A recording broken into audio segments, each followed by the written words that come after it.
The residential experience at Ohio State has long been a source of pride and tradition since the earliest days of the university.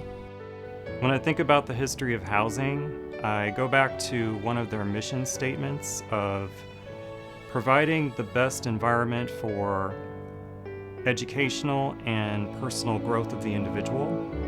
The school was just 3 years old when Ohio State first offered living space on campus. In 1873, a dozen students and several faculty members lived in the basement of University Hall. When the need outpaced demand, the trustees approved the Old North Dorm to house 80 students, launching the university's first residential building project, leading to a long legacy of high-quality living and learning environments. In 1912, the Office of the Dean of Women is created to be responsible for the out-of-classroom experience, with housing as a key component. A number of new halls were built through the first half of the 20th century through the 1960s, but the biggest changes came in student development. During the 60s, there was an awful lot of change that occurred on campus. The North Campus no longer had men's residence halls, women's residence halls. There was an area director for both, although the housing units were still separate. Ohio State first offered living learning communities in 1967. They too have changed and evolved over the years.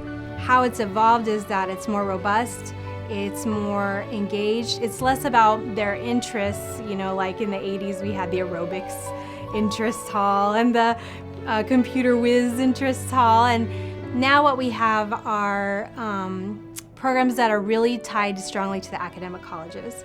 As more students and their parents see the value of an Ohio State education, enrollment increases, creating a need for more housing.